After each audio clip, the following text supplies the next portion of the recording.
அலைக்கும். இன்னைக்கு நம்ம ஹாசரா கிரியேஷன்ல பண்ண போறது நாகூரோட பாரம்பரியமான சமையலான புடி கொலக்கட்டை பண்ண போறோம்.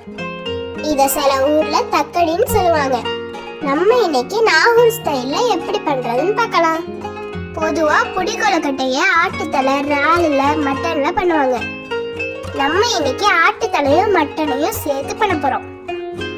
ஒரு ஆட்டோட தலையும் முள்ளு இல்லாத மட்டனும் எடுத்திருக்கேன்.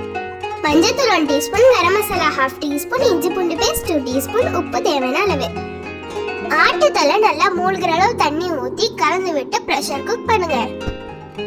ஹை ஃப்ளேம்ல வச்சு ஒரு விசில் வந்ததோட ஸ்லோ ஃப்ளேம்ல 30 மினிட்ஸ் வேக விடுங்க. வேக விட்டு அடுப்பை ஆஃப் பண்ணிடுங்க. ப்ரெஷர் தன்னால வெளியாகிற வரைக்கும் வெயிட் பண்ணுங்க. அப்புறம் வடிகட்டி எடுத்துக்கோங்க. முள்ளு தனியா, கறி தனியா பிரிச்சு எடுத்துக்கோங்க.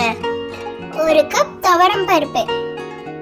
பருப்புக்கு தேவையான அளவு தண்ணி ஊற்றி 1 டீஸ்பூன் மஞ்சத்தூள் சேர்த்து நல்லா கொலைய வேக விட்டு எடுத்துக்கோங்க.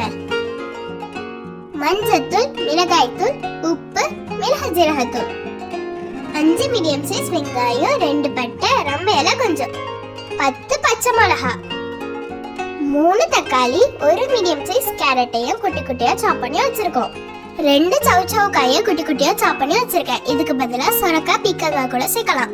1 டேபிள் ஸ்பூன் இஞ்சி பூண்டு பேஸ்ட், 1 கைப்பிடி புதினா, கொத்தமல்லி, ஒரு பெரிய தேங்காயில தலைப்பால் தனியாவும் தண்ணிப்பால் தாராளமா எடுத்து வச்சுக்கோங்க. வனஸ்பதி, 1 கிலோ அரிசி மாவு, 2 முட்டை. நான் இன்னைக்கு 15 பேர் தாராளமா சாப்பிடுற மாதிரி புடி கொலக்கட்டை செய்ய போறேன். ஒரு கடாயில 4 டேபிள் ஸ்பூன் எண்ணெய் ஊத்திக்கலாம். எண்ணெய் சூடானதோட 2 பட்டை, வெங்காயம் சேர்த்து வதக்கிக்கோங்க. வெங்காயம் லைட்டா வதங்கினதோட தக்காளியும் சேர்த்து வதக்கி விட்டுக்கலாம். தக்காளி வதங்கினதோட பச்சை மிளகாவை கீறி விட்டு சேர்த்துக்கோங்க. இஞ்சி பூண்டு பேஸ்டையும் சேர்த்து பச்சை வாசனை போற வரைக்கும் வதக்கி விட்டுக்கோங்க. புதினா, ரொம்ப இலை, கேரட், சௌச்சௌ இது எல்லாத்தையும் சேர்த்து நல்லா வதக்கி விட்டுக்கலாம். மிளகு ஜீரகத்தூள் 1 டீஸ்பூன், மஞ்சத்தூள் 1 டீஸ்பூன், மிளகாய்த்தூள் 1 டீஸ்பூன், உப்பு தேவையான அளவு சேர்த்து நல்லா வதக்கி விட்டுக்கோங்க. ஆட்டுத்தலை வேக விட்ட தண்ணியும் இன்னும் கொஞ்சம் தண்ணியும் சேர்த்து நல்லா கலந்து விட்டு மூடி போட்டு கொதிக்க விடுங்க. அது கொதிக்கிற கேப்ல புடி கொலக்கட்டைக்கு மாவு ரெடி பண்ணிடலாம். 1 கிலோ அரிசி மாவு எடுத்திருக்கேன். ரவா மாதிரி அரைச்ச அரிசி மாவு இருந்தாலும் இன்னும் டேஸ்டா இருக்கும். உங்கள்கிட்ட இருந்தா சேர்த்துக்கோங்க. மாவை நல்லா சலிச்சு எடுத்துக்கோங்க. அதுல 4 டீஸ்பூன் வனஸ்பதியை உருக்கி சேர்த்துக்கலாம். மாவுக்கு தேவையான அளவு உப்பு, 2 முட்டை, தண்ணி, தேங்காய் பாலை சேர்த்து நல்லா கலந்து விட்டு எடுத்துக்கோங்க. மாவை இந்த பதத்துல பிணைஞ்சு எடுத்துக்கோங்க. ஒரு ரவுண்ட் ஷேப்ல மாவை எடுத்து கையால பிரஸ் பண்ணீங்கன்னா கொலக்கட்டை ஷேப்ல வரும். இதே மாதிரி எல்லாத்தையும் பண்ணி எடுத்து வச்சுக்கோங்க. 2 பங்கு மாவுல கொலக்கட்டை செஞ்சு வச்சுக்கோங்க. பேலன்ஸ் உள்ள 1 பங்கு மாவை நம்ம எடுத்து வச்சிருந்த தேங்காய் பால் தண்ணியோட சேர்த்து கலந்து விட்டு வச்சுக்கோங்க.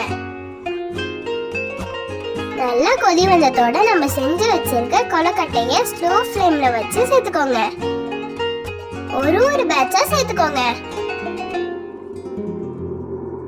ஃபர்ஸ்ட் போட்ட கொலக்கட்டை வெந்ததோட திருப்பி இன்னொரு பேட்ச் சேர்த்துக்கோங்க.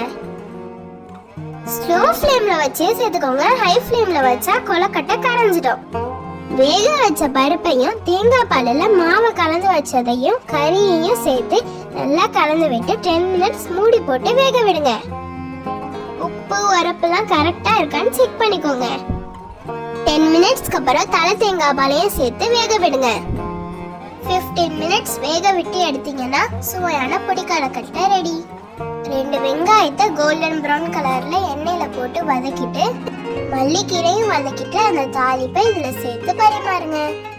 உங்க வீட்ல ட்ரை பண்ணி பார்த்துட்டு மறக்காம எப்படி வந்துச்சுன்னு கமெண்ட் பண்ணுங்க. உங்களுக்கு இந்த வீடியோ பிடிச்சிருந்துச்சுன்னா மறக்காம நம்ம சேனலை லைக் பண்ணுங்க, ஷேர் பண்ணுங்க, சப்ஸ்கிரைப் பண்ணுங்க.